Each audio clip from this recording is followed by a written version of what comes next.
Cloak and Dagger, episode 4, season 1. So in this episode, Tandy is on the run as Detective O'Reilly closes in on her, but the detective may not be after her for the reasons Tandy thinks. Also in this episode, Tyrone is in desperate. Also in this episode, Tyrone is desperate for answers and turns to Yvette and her auntie Clarissa, a voodoo priestess, for help. Cloak and Dagger.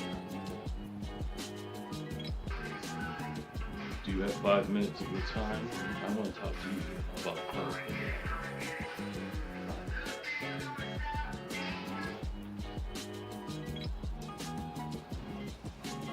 So in this episode, again, Cloak and Dagger, Tandy and Tyrone meet up again. So in last episode, Tyrone tries to kill the cop that killed his brother. And in this episode, he when he was trying to kill the cop, he accidentally teleported himself where Tandy was on the middle of the highway. So if you watched last episode, you know what's going on.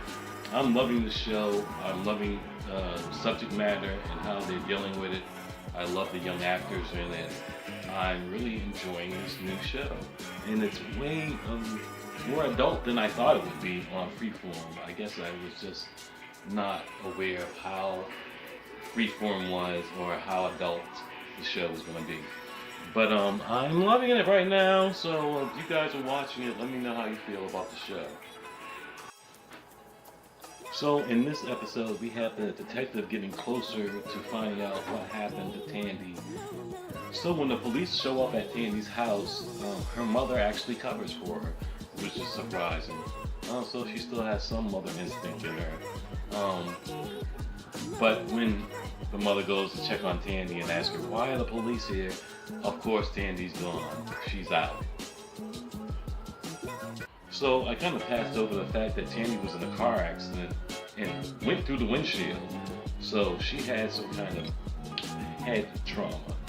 At the same time, we find Tyrone meeting up with a voodoo priest who happens to be his friend's aunt. The young girl that likes him, that's her aunt, and she's a voodoo priestess. So he goes to her and she tells him, spoiler warnings, people. She tells him that I'm going to put you on a vision quest, really. You need to take a bath, and this bath will put you on the vision quest. And it's a spiritual cleansing bath. And he takes the bath, and he goes on a spiritual trip. At the same time, Candy's with her on a bus heading to some, trying to get out of this town, and she actually has a vision quest also. Excuse me, that's my cat's playing with a toy. Our cat's playing with a toy. But she has a vision quest also, and it shows her Tyrone's deepest fears. And in his vision quest, it shows him Tandy's deepest fears. Excuse me. Okay, this is the culprit. No more of you, okay? Tandy is on the train, on the bus, I'm sorry, and she has her vision quest, and she sees everything that is troubling Tyrone. And at the same time, Tyrone is seeing everything that is troubling her. So they're having like two vision quests. And in the vision quest that she has, she sees that he keeps on tackling the same problem head on the same way, over and over again, and it's going to lead him in the wrong path. And in his vision quest about her, he sees that she keeps on running away from situations, and she doesn't stay and face them head on. So in their vision quest, they see each other's problems, and which leads them to think, or leads Tyrone to believe that I have to speak to her. There's got to be a reason that we're having these vision quests, and there's some connection between them. way greater than they both even know.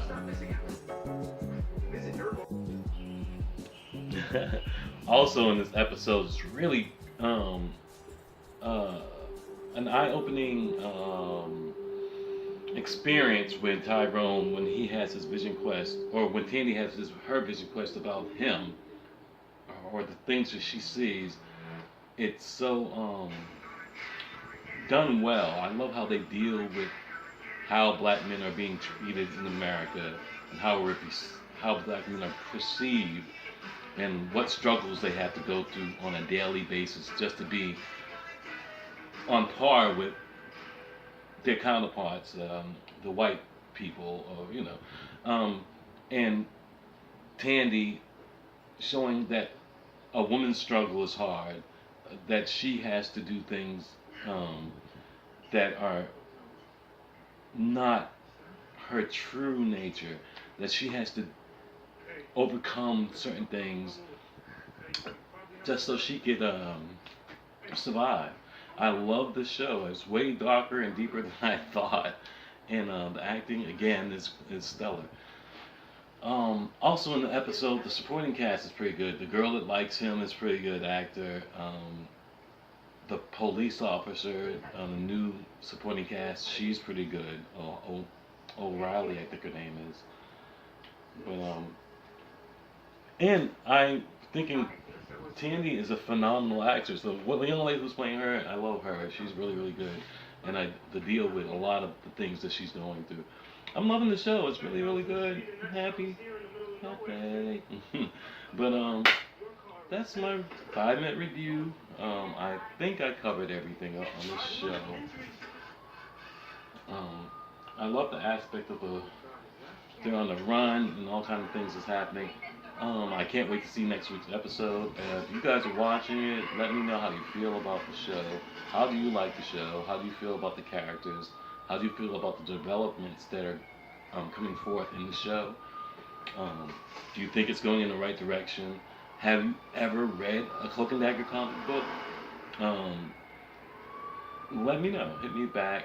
It's me, G5. Love you guys. Peace.